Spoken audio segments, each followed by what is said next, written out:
ఆంధ్రజ్యోతిపై మన demand effect పడిందనమాట. మన video తాలూకు ప్రభావమే. మన వీడియో తక్కువ మంది చూస్తారు, బట్ ఆ చూసేవాళ్ళలో కొద్దిగా ఎక్కువ బేస్ ఉన్నవాళ్ళు కూడా ఉన్నారు. నేను అంతకుముందు చెప్పాను, మన వీడియోలు ఎవరెవరు ఫాలో అవుతుంటారు, అలా ఫాలో అయ్యే వాళ్ళ దృష్టికి వెళ్ళడం మరొక రకంగా అది ప్రజెంట్ కావడంతో పొరపాటున వైఎస్ భారతిరెడ్డి పేరు పడింది. ఆ వైఎస్ భారతిరెడ్డి వేరు అని ఒక చిన్న కరెక్ట్గా 6 లైన్లు పెట్టి ఒక బాక్స్ ఐటమ్ వేసేసుకొని 2వ పేజీలో వేసుకొని సంతోషపడింది. ఆంధ్రజ్యోతి పొరపాటున ప్రచురితమైందట. నేను చెప్పాం కదా, మనం లిక్కర్ స్కామ్లో ఆ కంపెనీల్లో డైరెక్టర్గా ఉన్న భారతిరెడ్డి అని వీళ్ళు గుడ్డెద్దు చేలో పడ్డట్టు కథనాలు వండుకుంటూ వెళ్ళిపోయారు. మినిమం సెన్స్ ఉండదా? జర్నలిస్టులే కదా వీళ్ళని ఏం చేయాలి? క్షమాపణ చెప్తారా, లేకపోతే జరిమానా విధించుకోవడానికి రెడీ అవుతారా అని మనం ఒక వీడియో పెట్టేసాం నిన్నే. దానికి ప్రతిస్పందన అన్నమాట ఇది. అనుకోవచ్చు వీడెవడో చెప్తే వాడెందుకు చెప్తాడు అని. సమాచారం ఎవరిస్తే ఏమైంది? విషయం అయితే అది ముందైతే మన దగ్గర ప్రారంభమైంది.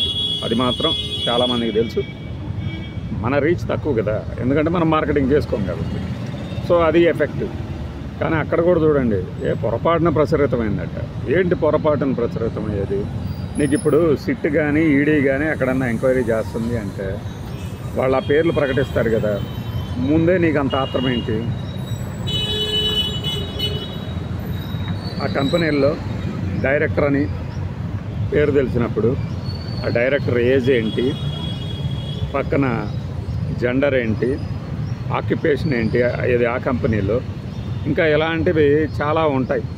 మనం డైరెక్టర్ల ఇన్ఫర్మేషన్ చూస్తే కనబడుతుంది. వైఎస్ భారతిరెడ్డి అని కనపడగానే అదిగో పులి అనగానే ఎలా అయితే పరిగెత్తుతారో, అసలు పులి ఎందుకు వస్తుంది ఇక్కడికి, పులి ఉందా లేదా అనేది కూడా గమనించండి. గుడ్డెద్దు ఇంకెన్నిసార్లు చెప్పినా అదే సామెత కదా. మరి పొరపాటున ప్రచురితమైంది అని ఎలా రాయగలుగుతారు? తప్పు చేసామని మళ్ళీ మా దగ్గర క్షమించమని అడిగే పరిస్థితి ఉంటుంది, అది ఉంటుంది, ఇది ఉంటుంది అని పొట్లాలు కడుతుంటుంది కదా. వాడు ఏమైనా స్పందించాడా? ఆ కమెడియన్ జోలికి మనం అప్పుడప్పుడు కానీ పోము. అది కూడా ఏంటంటే సజెషన్ లిస్ట్లో ఏదైనా వీడియో వస్తేనే, అంతేగాని పని కట్టుకొని మరి మనం వాడి జోలు అయితే పోము. పత్రికలు అంటే మనకున్న 5-6 పత్రికలే కాబట్టి ఖచ్చితంగా వాటిని చదువుతాం. చదవకుండా, విషయ సేకరణ లేకుండా, విషయ పరిజ్ఞానం లేకుండా వీడియోలు మనమైతే చేయం. ఏ సన్నాసిగాడు, సన్నాయి అప్పన్నగాడు, అప్పన్న సర్దారులు గాళ్ళు రాసినట్టు మనం రాయము, మాట్లాడము. మరి ఈ రోజున కేవలం ఒక 4 లైన్ల బాక్స్ ఐటమ్ కట్టేసేసి వదిలేస్తే సరిపోద్దా? ఇప్పుడు పత్రికల ప్రయోజనం ఏంటి?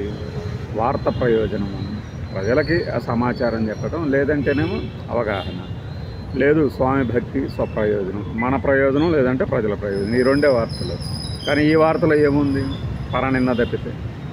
మరి పరనింద చేసినందుకు పరువు నష్టం దావా పడాలి, లేదు జరిమానా అన్నా వేయించాలి, లేదు క్షమాపణ అన్నా చెప్పాలి, లేదు నాకు అసలు సిగ్గు ఎగ్గు లేదు, నేను ఇలాంటి వార్తలు ఇలానే పెట్టుకుంటానంటారా?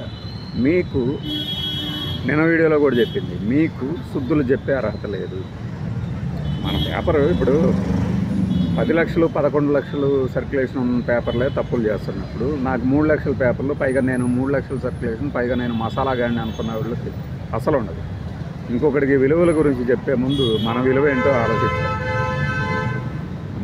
మనం చెప్పిన వీడియోలో ఇప్పుడు నారాసుర చరిత్ర అనే దాని మీద సాక్షి మీద మీకు అభ్యంతరం ఉంటే కేసులు పెట్టాలి, కోర్టులకు లాగాలి, వాళ్ళ దగ్గర నుంచి సమాధానం తీసుకోవాలి, క్షమాపణ అడగాలి, ఫైన్ అన్నా కట్టించుకోవాలి. ఈ వదిలేసి రాజకీయ బురద చల్లుతానంటే కుదరదు. అది రాజకీయ పార్టీ చేయాలి ఆ పని. కానీ ఇక్కడ పత్రిక చేసింది. పత్రిక చేసినప్పుడు రాజకీయ పార్టీల పత్రిక మీదకి వెళ్తాం. అక్కడ వెళ్ళాల్సింది రాజకీయ పార్టీ.